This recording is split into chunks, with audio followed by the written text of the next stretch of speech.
here in the Mourne Mountains with Paul Rooney from Muddy Souls. How are you? How you doing? Thanks, Emma. Thanks, Emma. So tell us about Muddy Souls adventures. It's an interesting one. Muddy Souls is something that came into my life, and it now I'm bringing it into others. So mud on your the name is Muddy Souls Adventures. So the mud on your boots, you go back and you wash off your boots when you go home that day. And now I'm bringing it into the mud on your soul, washing it out on the mountains we have in Ireland. What better place? I suppose the mountains in Ireland are the reason that I'm standing here proud with a big smile on my face, covered in mist, not knowing where I'm going, and it's always an adventure every day. These are the days, these are the landscapes that changed my life and turned my life to the better. I had this, what they call a dark patch in your life, a good few years ago, and I started tearing into the mountains. My father brought me into the outdoors, and I wanted to see would this heal me, and I'm 100% sure, and I've never been as confident to say something, that these are what made me happy, and these showed me that the people on the mountains is where I wanted to be, and I'm back smiling a big smile again. You know, it's incredible, and what a feeling. So I started off Muddy Souls Adventures 14 to 15 months ago, and it's gone absolutely wild. And the reason it's gone wild is because people, and it's turning people's lives around for the better. Huge smiles, meeting new friends in the outdoors, learning about the wildflower we have, about the wild animals in this crazy island of Ireland. It's amazing what's hidden underneath every leaf and every stone, and I'm there with my passion showing people, and they're coming back to me and going out onto the mountains themselves and finding that and showing it to their friends. And that's what it's all about for me, the feedback and to say that they're healing, to say that they're feeling better. I have messages coming through just saying, you know, I feel different and I feel more alive and I feel more wanted in this world. And it's because of the comfortable people, and it's because of the good-hearted people up here on the hills. And just we meet up in the car park between 20, 30, one person solo hikes in the car park that morning, and I've never met these people before. A big hug, a kiss on the cheek, and let's go and enjoy a day on the hills, you know. Deadly. Emma, for you, I've never met you till this weekend, and I believe you're going to be a really good friend. I see amazing things in you, and we have John and we have Paul with us today, and what a feeling to meet these people and to get to know them and get to hear their stories and let it all out and let the emotion out. And by God, I had one of the best cries. I've had the best cries and will be in the future as well in the mountains, and I'm not embarrassed about that.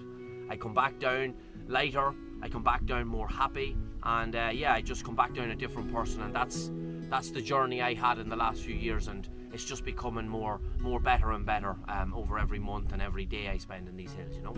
Deadly. Where do you see yourself in 3 years? In 3 years, I suppose, I see myself becoming someone in Ireland to teach, to be an ambassador, to show them, and I've a bit of anger in me, you know, and I always have I need to get the people to the mountains for them to understand the madness in me and the madness that we have, and because I know for the people I brought to the mountains how happy they are coming back down with new friends, with better souls, and washing all that mud out. But I see myself going to schools and colleges and kids and businesses that were sitting behind a computer, and I want to grab them and I want to kick that arse up that mountain and pull them by the back legs down until they feel better. And I can promise anyone that spends a day with Muddy Souls Adventures that you're coming down a broken man but a good man and a woman at the end of it, and with the smiles and laughs and banter. And I even bring singles to the mountains to make love in nature, you know, and it's a special part, and to find love in nature. And find love or make love? I'm going to say both at this stage. Some wild things have happened, but they're happy, you know, and that's what it's all about, for them to be happy. And yeah, it's an amazing experience, and it's amazing that, say a few years ago, that I was in that pillow and I was wondering, had my head and I was boxing the headboard of my bed, wondering was this day ever going to pass, thinking it was never going to pass. And now I'm confident, I'm happy, and I'm back, you know, and I'm just really excited about them 3 years you're after asking me. For the last 14 months, my journey has been incredible. What's going to happen next? If I knew, I wouldn't be as excited, so I don't know the answer, but I'm going to give it everything I have, you know. You. Yeah. Thank you so much. Brilliant. Thank you so much, Emma. Thank And you. keep on what? Keep on trucking. Absolutely keep on trucking.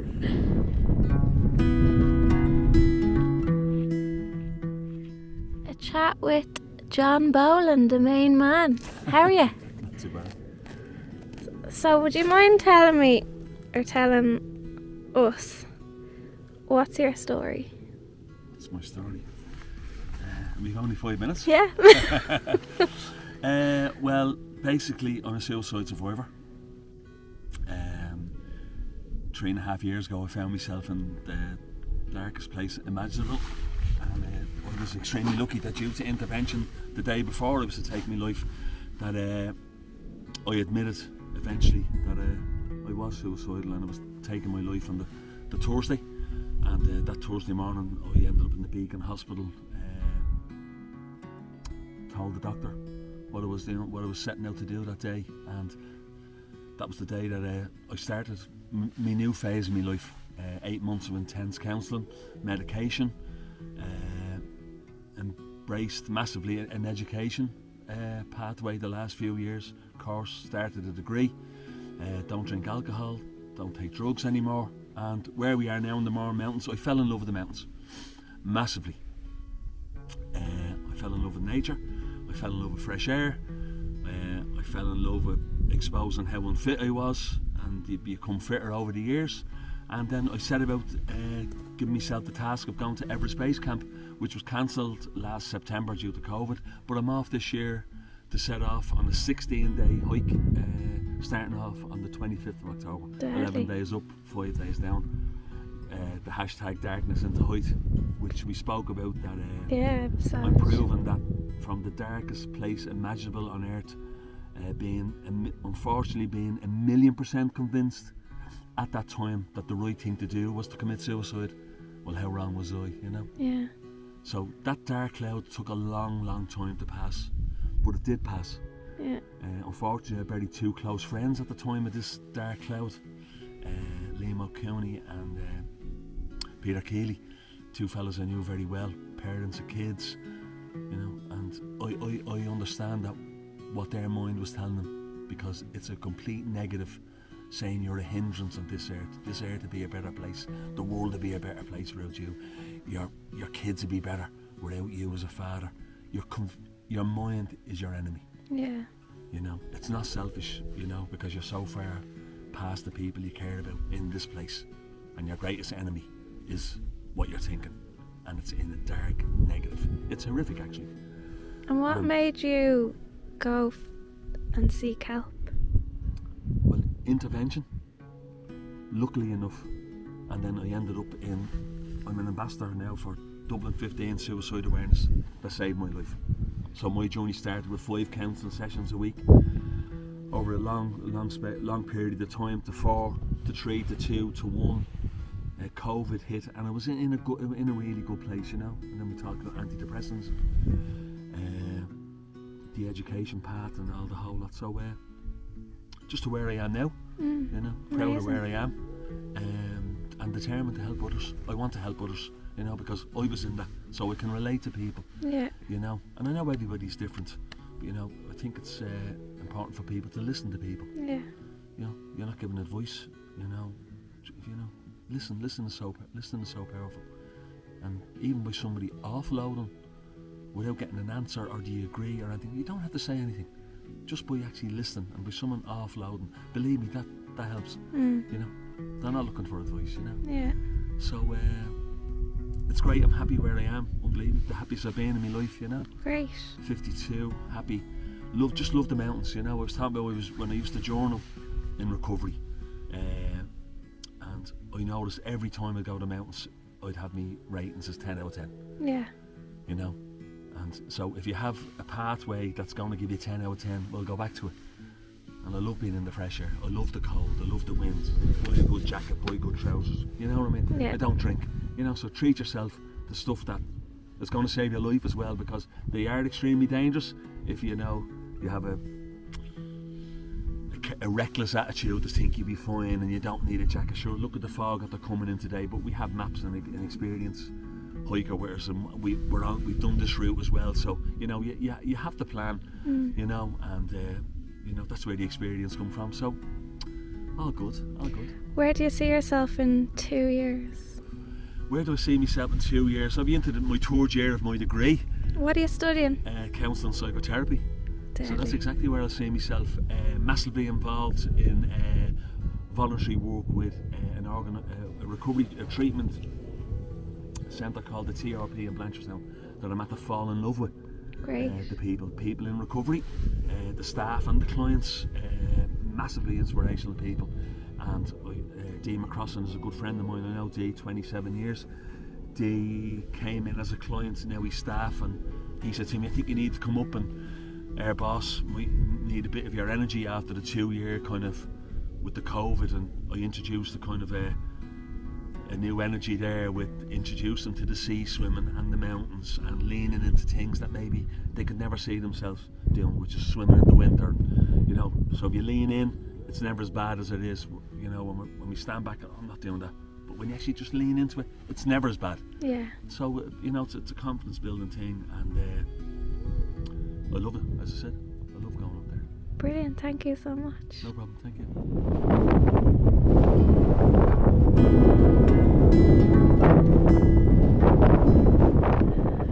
So we have Polly Duffy here, aka Pablo Duffy Art.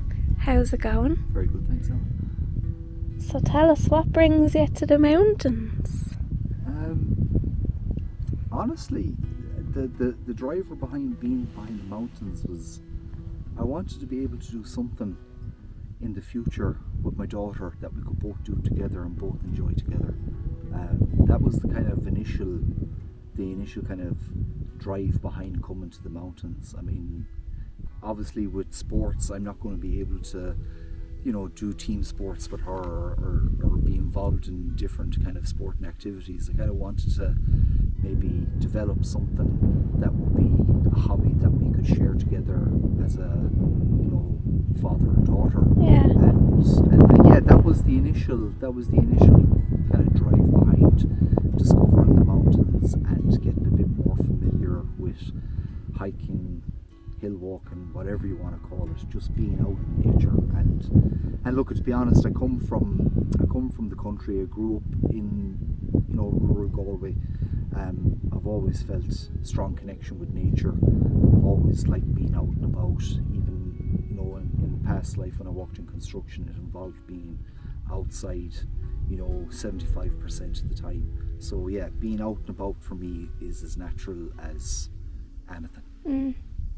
And tell us, have you brought Maeve to the mountains yet? Yeah, I have to say one of the proudest moments I've ever had, and one of the most uplifting moments I've ever experienced, was the first time myself, my daughter Maeve and my partner Marie, we climbed Knocknarea together. Oh, amazing. Now, to put it into context, Knocknarea is not a big mountain, it's only effectively a hill, but when you're 3.5 years old, climbing that is pretty epic. And yeah, as a parent, as a father, watching her dance her way up the mountain with very little complaining, she got up there and she enjoyed it.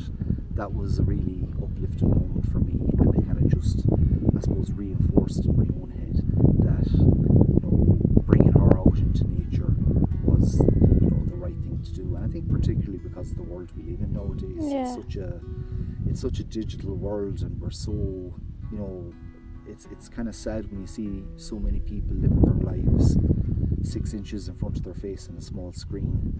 And I think it's really important. It's even more important nowadays to be out and about and to be enjoying nature and to be enjoying what's natural, and it's free. Yeah. So what more can you ask for? And tell me about your art. The art, yeah. So I've never studied it. I've not done it in school. I've not kind of been taught anything. I've not done it in college or anything like that. I just always was relatively good at sketching. I always enjoyed sketching, but like a lot of things in life, it got lost over the years. And I suppose when the serious dark days started to come in, I started to explore it as an option, as a kind of a means of just, you know, finding something constructive to do. But it's only really in the last 6 months that I've kind of really embraced it, and I'm really committed to trying. Look, to be honest, I don't know where it's going to go. I have no idea what's going to come out of it, and that's kind of exciting. I'm just willing to put what I want to put out there, put it on paper. I can't do anything. I wouldn't be able to sketch an orange or an apple or something like that. It has to mean something. There has to be a bit of meaning for me to put it down on paper. So, but as a form of therapy, it's like everything. Everybody finds their thing that helps them out, that helps them manage their situation. I'm discovering now that art is, for me, it's a huge outlet, and the joy I'm getting from it, and it's very hard to put into words how much I'm really enjoying it at the moment. And tell me, what got you? I know you told me you were in a dark place. Yeah. What brought you out of that dark place? I'm still trying to figure that out. I mean, art has helped. That there's been, I think a few things have come together in the last kind of 6-7 months. You know, I had a fairly, you know, bad period around December. It was worse. It was the worst period I've ever had. It was the closest I ever came to the end game. Yeah. And you know, I got the help I needed professionally. I got very good therapeutic help. I've met a number of people over the last 6 months, 7 months, who are proven to be a huge influence in my life. And I just look at, I suppose, when you're at the edge of the cliff, physically and metaphorically, you don't want to be there. You're there, but you don't want to be there. Yeah. And I'm at a point right now where I do not want to be back at that edge again. It's too scary. Yeah. It's too scary. And you know, the one thing that I heard over the year, one thing that sits with me was something that a psychiatric nurse told me when I was discharged from hospital. She said that, you know, the patients that they see on a regular basis are their legacy patients, is what she refers to them as. Their family members, their sons, daughters, wives, husbands of people who have committed suicide. And when she told me that, it was the scariest thing I've ever heard, to hear that statement, that the majority of people she sees are the remnants of someone taking their life. Yeah. And I certainly don't want that to be my legacy. I don't want me to leave a legacy of pain and hurt.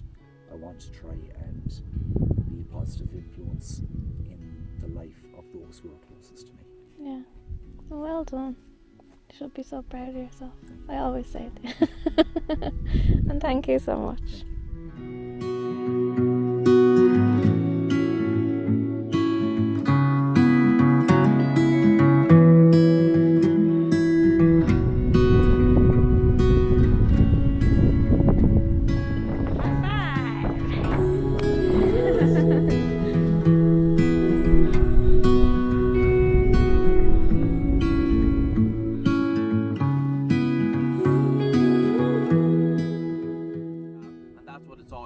Good people, good times, good life ahead. Chat to you soon, guys. You! Yep.